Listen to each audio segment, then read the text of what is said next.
They suggest a friendly high roll for drinks, which the Patsy always wins. Flushed with his earlier triumphs, the Patsy will eventually suggest that they roll for higher stakes. It is at this stage that the Tat is substituted and the sucker goes home a sadder but not wiser man.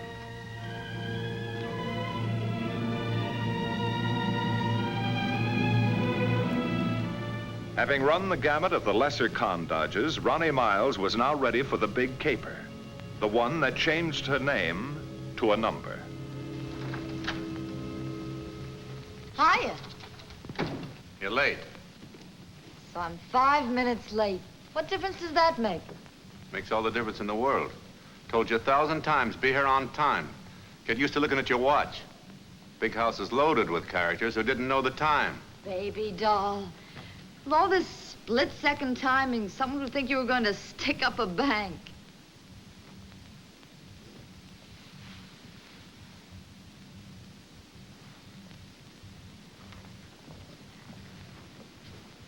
What's this all about? Get set for a big one, sweetheart. Mickey and Chester are good boys, but they're not for the grift. I figure it's a crime to waste their natural talents. What's their real racket? Ballet dancing? Did you ever hear of Jimmy Valentine? Oh, sure, you mean he's the one they sing about with the sandpaper fingers? Yeah, well, compared to Mickey and Chester, he'd be a broken-down bum with 10 thumbs. You mean they're safecrackers? Burglars? The very best. I don't suppose you got me figured in this setup. Oh, but I have. Baby, you're the key man. No dice, Roy. I won't do it. Ah, don't talk like that, Ronnie. All my life I've been wanting a gimmick like this. One big haul and we're off to the races. We can hit all the hot spots in Europe, Cannes, the Riviera, Monte Carlo, anywhere you want to go. You left out Sing Sing, Dannemora, San Quentin. Ah, don't talk like that, sweetheart. This can't miss. I don't like it, Roy. Now, will you hear the rest of it? I've heard enough already. We're doing all right, Roy, because we're sure of ourselves. Why risk everything now? Why take unnecessary chances with something you know nothing about? Will you please hear me out? Will you? I'm listening. First of all, there'll be no risk on our part. You and I are going to be miles away when this heist takes place. Go on. The reason for the camera. We're going to be a freelance writer and a photographer team doing a series of articles on the beautiful home. You get it? Any 3-year-old would know what I'm getting at. I know what you're getting at, and I still don't like it.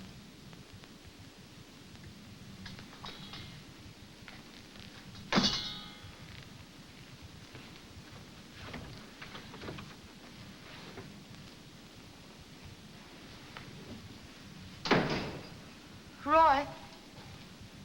Don't be here when I get back. Where are you going? None of your business. Don't go. Get out of my way. No. I'll do it, Roy. I'll do it. I don't need you. But you do need me. I'll do it, Roy. I'll do anything you say. Only, just don't walk out on me. Like his predecessor, Nemo Green, Roy Shelby knew the value of reverse psychology. That was Ronnie's misfortune.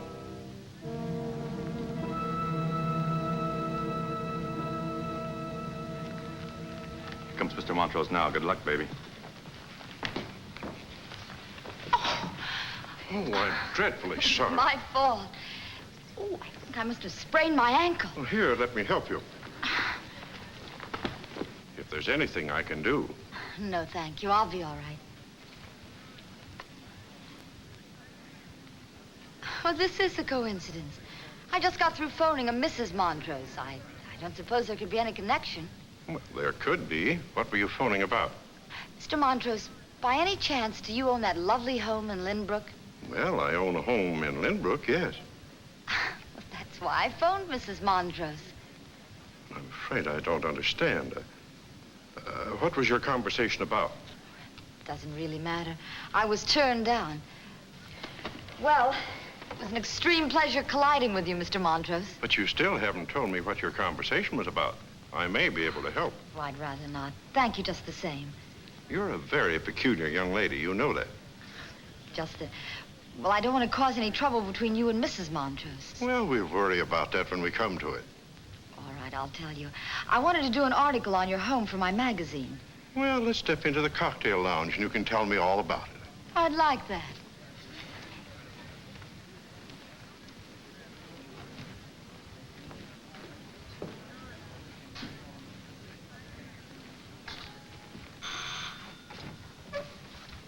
Baby, you were marvelous.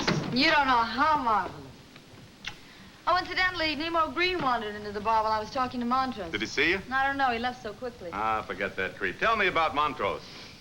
Montrose went for it. Wonderful. Did you hear that, boys? How'd you get by the ball and chain, Montrose's old lady? Oh, I wouldn't worry about her. But I gotta worry about her. She turned you down once before. Mrs. Montrose is leaving for Paris on the 1st. Mr. Montrose will see us at Lynbrook on the 2nd. Oh, no. What a break. Will you hear the rest of it? You mean there's more? Montrose is going to join her in Paris a week later. Oh, no. This is too good. How in heck were you able to swing it? Why, the guy's scared to death of his old lady. You must have really told him the tale. There's nothing. Just something I picked up in my travels. A little thing called reverse psychology.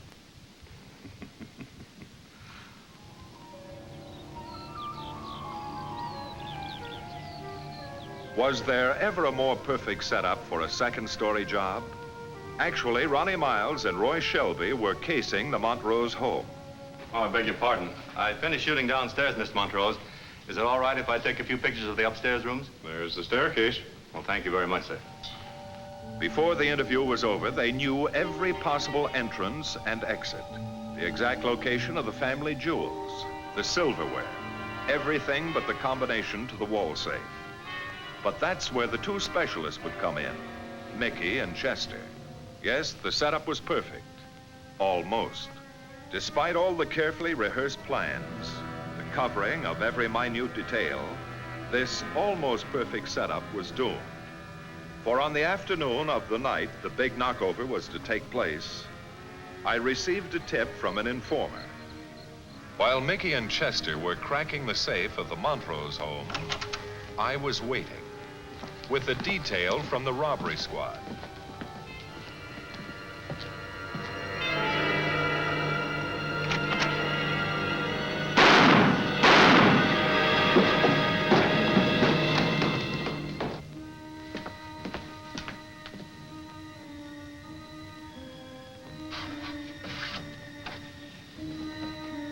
Ronnie Miles and Roy Shelby were picked up the following morning.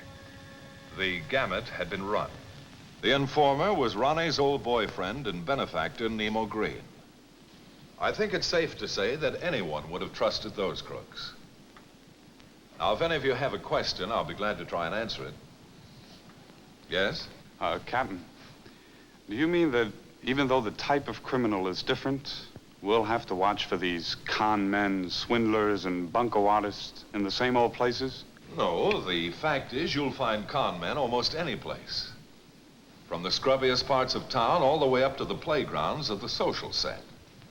And in each case, they manage to fit right into the background they're working against. Some look more like they're wealthy victims than the victims themselves. And some are wealthy in their own right and getting wealthier with each trick they pull. I can tell you the story behind a case just like that. Another one from my files, and this is particularly interesting because the man who was swindled was so completely fooled that he actually went on a search for the con man to give him more money. I was in my office one morning when a call came in from the lieutenant in charge of the Missing Persons Bureau. I just had a man in here looking for Leland Cameron James.